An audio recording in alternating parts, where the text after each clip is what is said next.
former Commissioner for Body Corporate and Community Management and Strata Adviser with Hynes Legal. With me, as always, Frank Higginson, partner, Hynes Legal. Frank, welcome. Hello, everyone. Good to see you've made it off your sick bed, Frank. Yes, it's not coronavirus, COVID. Apparently. But, might be a bit husky today, though. It adds flavour, and it probably is a good flavour to add for this topic, actually, because, you know, today we're talking all about the murkiness that is politics and strata. So anyone who has watched any of our webinars or heard us speak at events will know we've banged on about this point a few times now, that the inherent similarities between what goes on in the body corporate and what happens in politics, be it at local, state, probably more so federal level.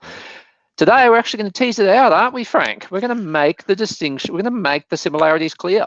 We are, and I think this is interesting a little bit in terms of, I don't think we've bitten off more than we could chew for once. We've had this nasty habit of getting to the end of about 25 minutes into these things and only getting a quarter of the way through the stuff that we want to talk about. I think today's one, because this really could be probably 2.5, 3 hours worth of content, which we will tease out over the next couple of months. But I suppose, like any election, starts with counting the numbers, and that's really what today is about. And it's interesting because I suppose we both see it a lot. There's nothing in the legislation about it really, but it is such an important thing in everybody corporate, at committee or at general meeting level, but particularly at general meeting level. And particularly for those bigger schemes where there's probably just a lot more at stake, be it financially or decision-making wise. Although I've got to say, it still happens in very small schemes as well. So there you go. As always, a bit of housekeeping.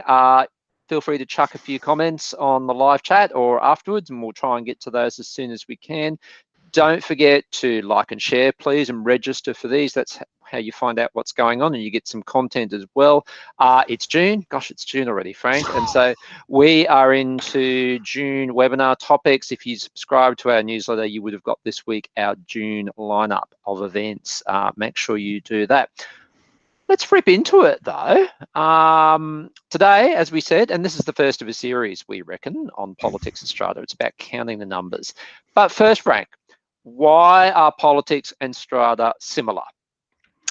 Well, I think the starting point is that there's a group of people who are electors or voters, which are lot owners, and there's a group of people that want to be in charge of the decision making for what goes on for those voters. So I suppose at federal level, we've got seats and we've got members. At federal level, we've also got Senate, so representative across states. Obviously at committee level and body corporate, it's a lot less complicated than that.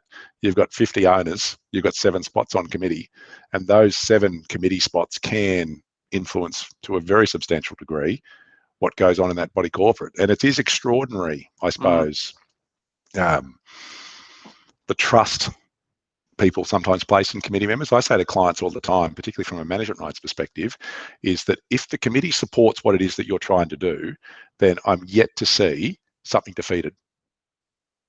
And so if a committee puts something forward, by and large, owners will follow that. And that can be good or bad things. That's right. So, and I suppose it's not dissimilar to federal politics. People get voted in and they'll do things that you might or might not agree with. That's right. And at its most simplest, the similarity is you've got the federal parliament, which is made up of all of the members of different electorates, and they are all of the voters. And then the smaller subset of those forms the cabinet. And the cabinet is the day-to-day executive decision-making arm, exactly the same as a committee in a body corporate context. But in both circumstances, another similarity, it's all about decision making. And indeed, if you want to be really cynical about it, it's also about pushing off long-term decisions sometimes in favour of more immediate.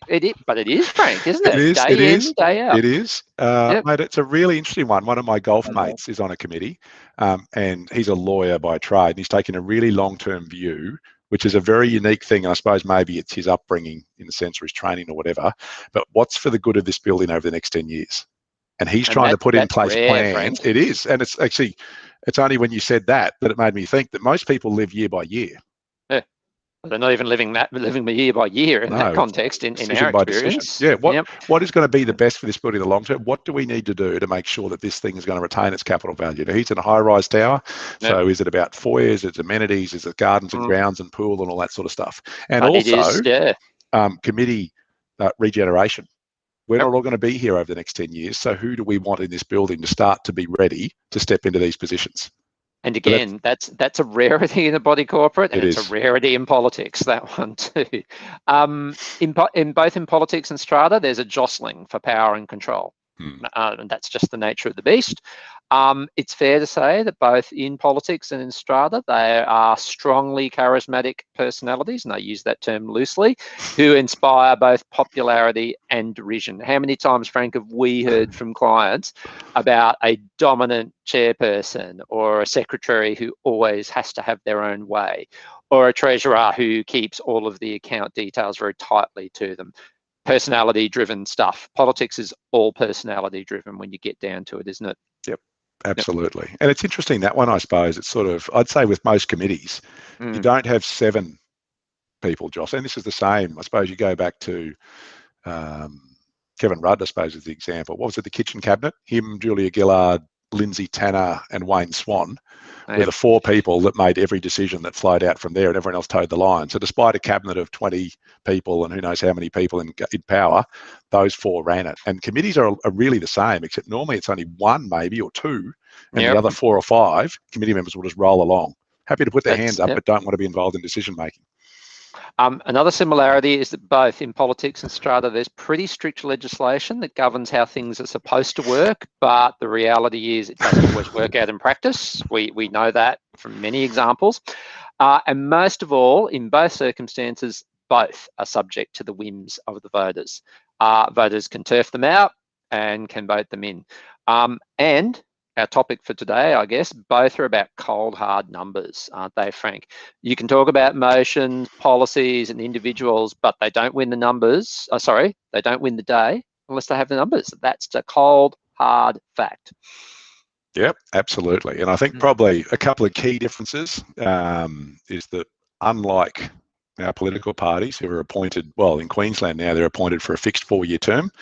Federally, we're talking about the next election is going to be sometime before May next year because there's a statutory obligation to have it. But when that happens is really up to the government.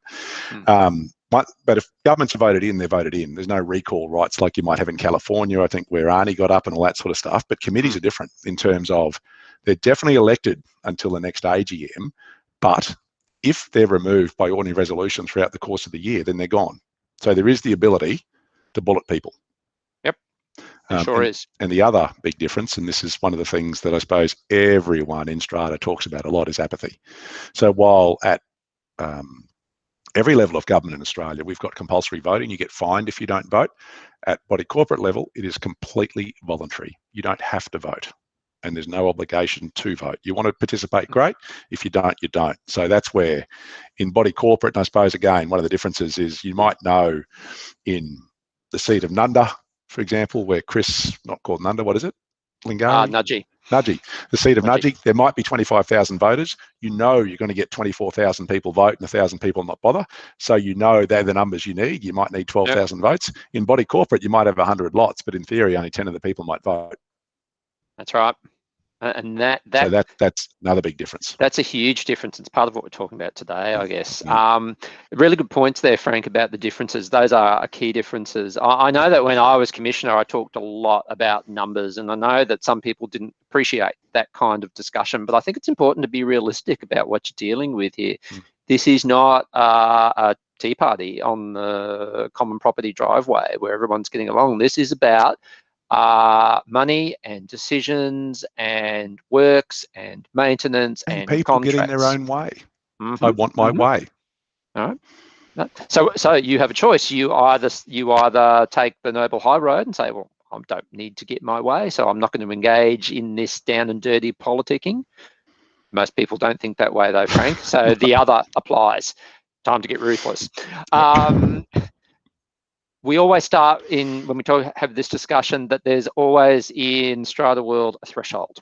So any decision that gets made in Strata world has its own threshold. Mm. And there are different thresholds, and each threshold needs a certain number of votes to succeed, or indeed a certain number of no votes not to be made, which complicates matters further. Frank, there's no such thing as unanimous consent in body corporate world. There's no unanimous agreements at all. So there's no, unanimous resolution. So a unanimous resolution would be everyone voting in favour. Doesn't exist in Strata. What we've got is, and all of these things apply to the people who choose to vote. So an ordinary resolution, more votes for than against of those who choose to vote. Special resolution, yeah, absolutely. So if we've got 10 people voting, 6 in favour, 4 against, even if it's in a 300-lot scheme, it's done. Special resolution is effectively two-thirds of those favour, but there's also scheduled lot entitlements against, or no more than 25% of the lots against it. So my take would be most bodies corporates, if they get the 2/3, are actually there, but subject to what style of building you've got and how big entitlements might be. For example, penthouses sometimes carry bigger entitlements. If those people vote against resolutions, special resolutions, sometimes it can defeat them. And the last one is a resolution without dissent, which by its name is no one votes against it. So again, and it's not unanimous. It's not everyone voting for it. All the time. It's no one voting against it. So again, that same 100-lot building, 10 votes in favour, none against on a resolution without dissent, that's passed. And so that I guess that leads us to the actual counting of numbers. And when you talk about this, sometimes people go, well, that's easy. You just tally it up. I mean, at worst, you need calculator, but you don't even need that, do you? It's keep tally and end of story. But as we know in politics, Frank, it's far from simple. One of the classic examples of that, of course, came for the member for Dixon, Mr. Dutton, who thought he was going to be Prime Minister. And then a few days later, wasn't. ScoMo got the numbers right. That's right, because there was a glitch in whomever was doing the tallying and keeping track of things. And there have been, and before anyone accuses me of being partisan, there are many, many examples in politics where someone has either under or overestimated their support. At the end of the day, that's what it's all about. I keep coming back to this point. You don't proceed unless you have the numbers. No. Yeah. Exactly. And I don't, we're trying to find the author of this quote, but I love this one. I mean, it's easy to attribute everything you get from Parliament to Paul Keating because he was so good with words. But I think one of the lines, particularly in federal politics, I'm sure it came for, was that the only person you can trust in a secret ballot is the one who says they're not voting for you. Yep. Because in secret ballots, you just never know. If you want loyalty, Frank, go get a dog. And so I think that's our point one takeaway for today for everybody who's watching this and watching this afterwards. By all means, go out there and try and shore up your support and make sure you've got Joan in lot 1 and Jim in lot 10 on your side. Well and good. But remember, people can change their vote in a body corporate right up to the time of the vote. So, which leads us, I think, to part 2, very closely related part 2. You always should be trying to get more than the minimum number that you need. So if we go back to what you said before, Frank, your examples, we'll say the 2/3 example. If you know that you need that 2/3 special resolution to pass, you don't simply aim for the 2/3 support and stop there. You should be trying for at least, I think, another 10, wouldn't you, in that circumstance? You want to go as hard as possible. Like, to me, if it's important enough for you to be lobbying, the reality is you've got to allow for some leakage. Yep. That is the unfortunate reality of it. The other reality is that, subject to whether your body corporate's got electronic voting or postal voting, all that sort of stuff, if people are still sending things by the post for EGMs, which many bodies corporates will be, there's still only 21 days required to send an agenda. And by the time it gets to people and by the time they fill a ballot paper in and send it back, Australia Post might have missed the date. So some people aren't going to vote. They might get sideswiped. Some people will vote, but they're going to send their voting papers back and they're not going to get there in time. Yeah. So I don't think you can ever be optimistic about getting all of the people who say they're going to vote for you. So It's really important not to, as Chris identified, and even on an ordinary resolution, stop at getting just the people you've got.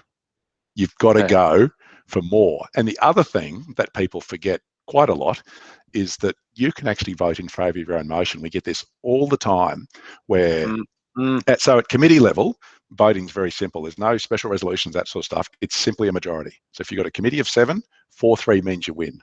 3-3 means the motion's not passed because it's not a majority. Yep. And at committee level, there's definitely conflicts of interest in terms of voting or participating in decision making on a decision in which you've got a direct interest. But at general meeting level, there is no conflict of interest provision. So that's because, Frank, everyone's conflicted. Absolutely. At the general meeting. Yeah. Everyone's got an interest in what's being decided. So you've got to make sure that you vote for your lots because you're entitled to do so. So there's the only guaranteed vote you've got. Yep. Yeah. Let's use just a really quick example to what we were just talking about there. Say, for example, you've got 50 lots in your scheme and you are really intent on seeing something pass and you know it requires a special resolution. So you've done your sums to get to that point. In a 50-lot scheme, let's assume everyone votes, even though that's a bit utopian, but let's assume it. For the purposes of this exercise, you'll need 34 votes for that to pass. But if you just stopped at 34, as we've just said, you'd make a grave mistake. I reckon you'd probably be better off aiming for 40 or more in that situation to allow for a bit of fat. And the one thing you can do is go back and see how the voting patterns have been in previous years, but we'll get to that in just a moment. So again, this is cold hard number stuff. It's not for... I don't know if I'm going to say it, Frank. No. It's not for the faint-hearted. No. No. And we're talking here about really significant decisions about the value of your biggest investment, or what will typically be your biggest investment. So you're going to go as hard and as fair, I should stress, as you possibly can under the circumstances. And you've got to remember too, your opponents may well be doing the same thing. Oh, they absolutely will be. Which leads us to probably our third big point today, and this will probably be the subject of a separate webinar coming up. But there is a misconception for some people out there that you're not allowed to lobby for votes in a body corporate, and that is just not the case. You can lobby to your heart's content. The only real exception and is in relation to, Frank? Well, there's a code of conduct provision that says body corporate managers, not service contractors or caretakers or letting agents, body corporate managers cannot unfairly influence the outcome of a committee election. So, by inference, that means a body corporate manager can fairly influence the outcome of a committee election. Now, neither of us are aware of a decision out of the Commissioner's office by an adjudicator on what the difference is between fairly and unfairly. So I suppose in a sense that little code of conduct provision is there, and you don't, usually body corporate managers tend not to get too involved in that stuff, but everyone else has a right to put an opinion forward. That lobbying issue has come up from time to time, Frank. It's been put forward by parties in applications who have said this should not have passed because there was some lobbying that went on. And the adjudicator didn't necessarily go into the unfairness of it, but looked at the issue of lobbying as a much more general concept. And there are several adjudicators' decisions which say, that's okay. Yeah, we don't live in Russia. You're entitled to lobby against Vladimir Putin if you feel like it. You're not going to finish up in a gulag. Or poisoned. Did I say that? Just look out for those umbrellas with pointy ends. Yeah, I'm really concerned now. Let's move on from poisoning, Frank. All right, so we've gone through a few things there, but let's talk about the actual step-by-step, what we think is the step-by-step counting the numbers process. And if you've watched any of our webinars, you know that we're big fans of the step-by-step approach, because it's a process. Everything that occurs in the body corporate is a process.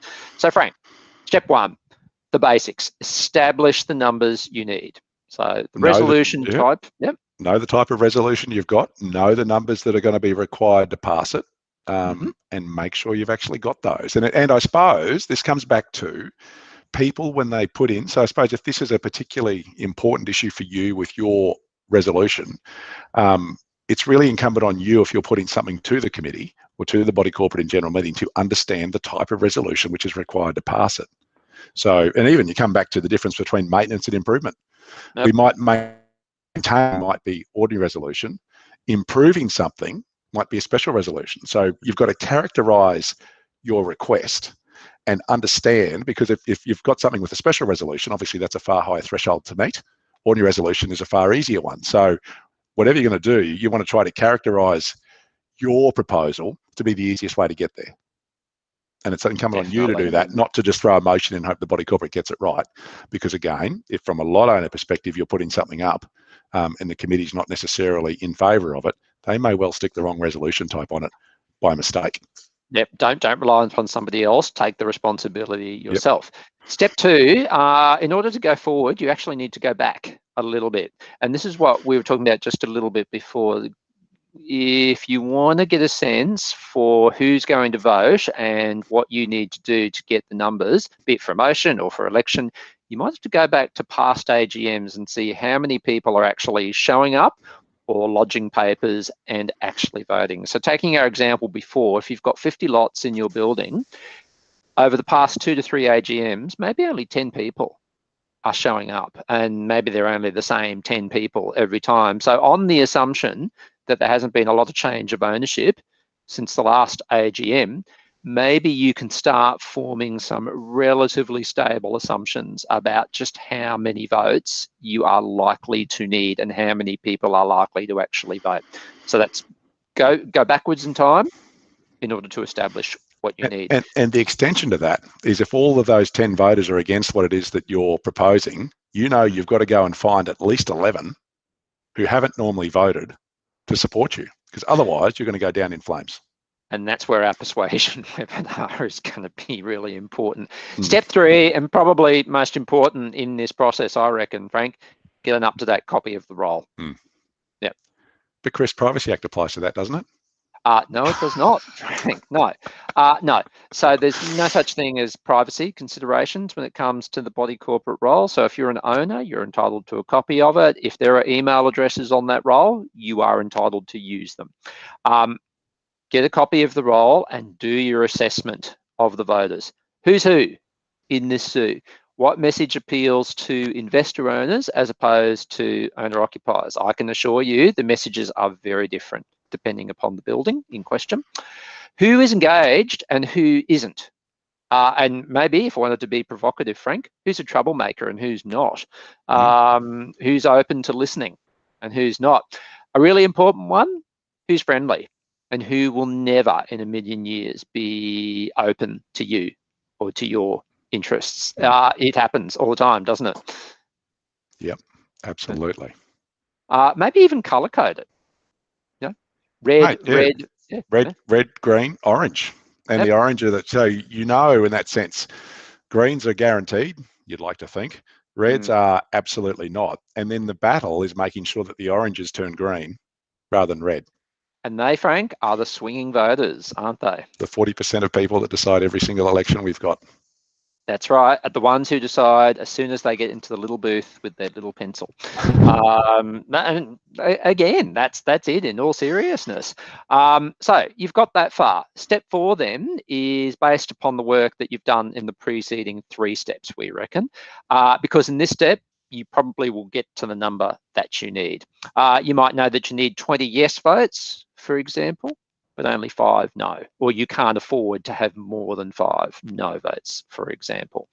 And Frank, so talking about special resolution again, just going to put up a link here for everybody's benefit. Yeah, so on the special resolution element, it may well be that you need to know that there's 4 lots that have a whole whack of contribution schedule lot entitlements. If they vote against you, they may be more than 25% of the entitlements, which might kill your vote. So understanding who they are and where they're going to vote will become increasingly important. So that's part of the strategy about counting the numbers. That's right. So look, those are 4 pretty basic, pretty rudimentary steps. There might be a bit of work involved in a few of those steps, and it might actually take up a bit of your time to do the analysis of the voting. Without giving away too much, Frank, we're sort of working with a client at the moment, aren't we, and who's actually done that work and done it to a considerable amount of detail. Yeah, it's going to take you a bit of time and effort to do that, but I think it actually works in the end. I think it's a good outcome.